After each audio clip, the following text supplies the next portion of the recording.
Bismillahirrahmanirrahim. Assalamualaikum warahmatullahi wabarakatuh. Innal hamdalillah, salatu wassalamu ala Rasulillah, la nabiyya ba'dah. Rabbi shrah li sadri wa yassir li amri wahlul 'uqdatam min lisani yafqahu qawli. Allahumma la sahla illa ma ja'altahu sahla wa anta taj'al hazna idza syi'ta sahla. Allahumma inni as'aluka 'ilman nafi'an wa rizqan thayyiban wa 'amalan mutaqabbalan. Tuhan fillah, azani Allah wa iyyakum. Alhamdulillah, setelah kita bersyukur kepada Allah dan kemudian bersolawat kepada Rasulullah SAW, perkenankan kami pada video ini untuk kita bersama-sama membahas berkaitan tentang tauhid. Sebelum kami membahas lebih detail berkaitan tentang tauhid, ilmu-ilmu tauhid, yakni perkenankan kami untuk memberikan sedikit mukadimah atau sedikit pembukaan apa itu makna dari tauhid. Ikhwani arsyadakumullah, tauhid yang dimana para rasul diutus Allah Subhanahu wa taala dengannya, dan dengannya pula Allah Subhanahu wa taala menurunkan Alkitab. Semua rasul menjelaskan berkaitan tentang tauhid. Adapun di dalam kitab-kitab mereka, kitab terlebih di dalam kitab Al-Quran yang membahas berkaitan tentang tauhid, pasti setidaknya tidak lepas dari beberapa poin. Yang pertama Allah Subhanahu wa taala itu mengenalkan kepada kita apa itu Allah Subhanahu wa taala, apa itu zat Allah Subhanahu wa taala, apa itu sifat-sifat Allah, nama-nama Allah Subhanahu wa taala, perbuatan Allah Subhanahu wa taala, Allah jelaskan di dalam Al-Qur'an. Lantas setelah Allah mengenalkan kepada kita ya, zatnya, perbuatannya, sifat dan namanya, Allah Subhanahu wa taala memberikan konklusi atau akhir, yakni tujuan dari penjelasan dan penetapan sifat dan perbuatan Allah agar kita menyembah hanya kepada Allah Subhanahu wa taala. Nah, makanya dari poin-poin semua tadi, para ulama merumuskan agar mudah dipahami oleh para penuntut ilmu seperti kita atau orang awam seperti kita. Mereka memberikan istilah-istilah agar kita paham untuk memahami tauhid. Yang biasa kita dengar, yang pertama tauhid rububiyah, ada tauhid asma wa sifat, ada tauhid uluhiyah. Dan teman-teman yang dirahmati Allah Subhanahu wa taala, ya. Dan puncaknya sebagaimana firman Allah Subhanahu wa taala, qul ya ahlal kitab ta'alau ila kalimatin sawa'in bainana wa bainakum alla na'budu illallah. Wahai ahli kitab, kata Allah Subhanahu wa taala berkata kepada Nabi Muhammad, dan Nabi Muhammad berkata kepada ahli kitab, ta'alau ila kalimatin sawa'in bainana wa bainakum.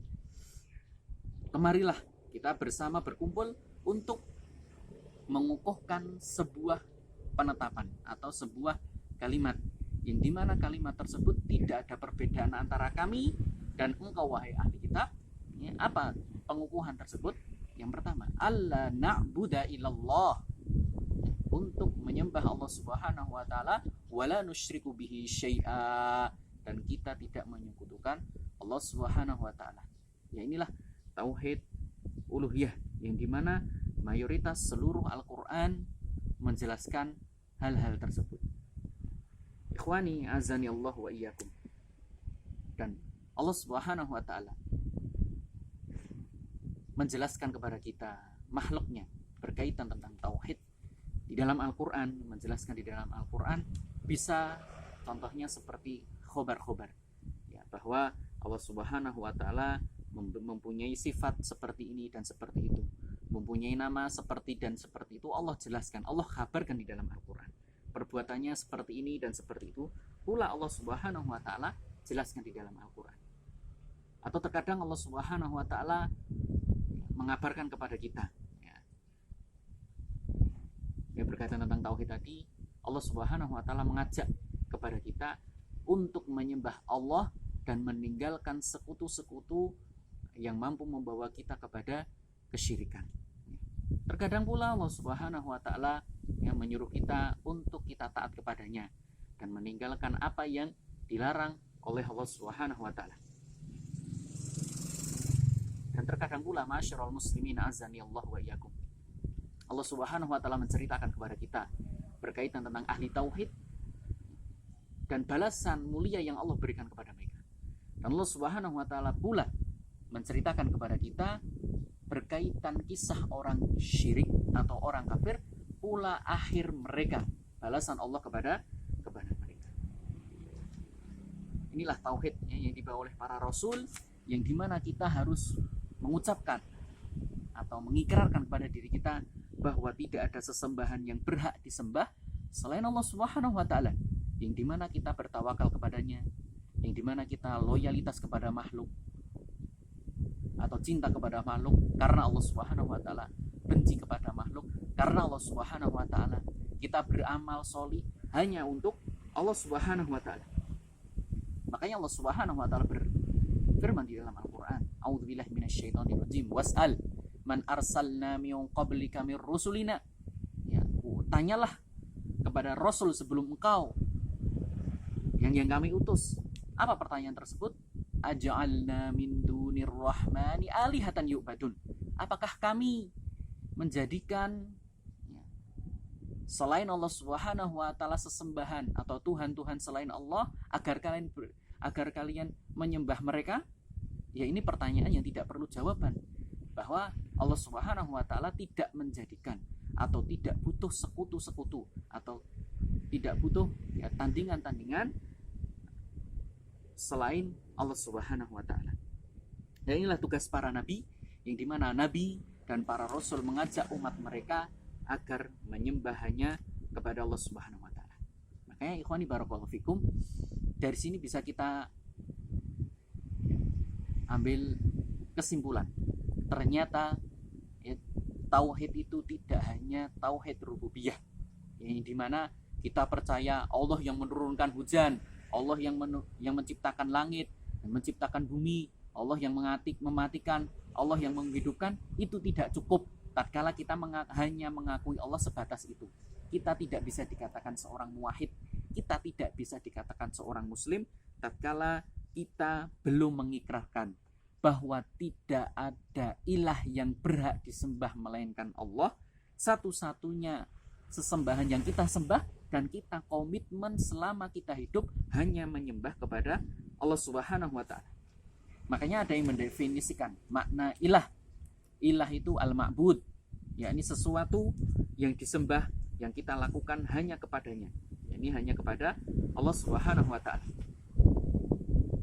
Ikhwani barakallahu fikum. Makanya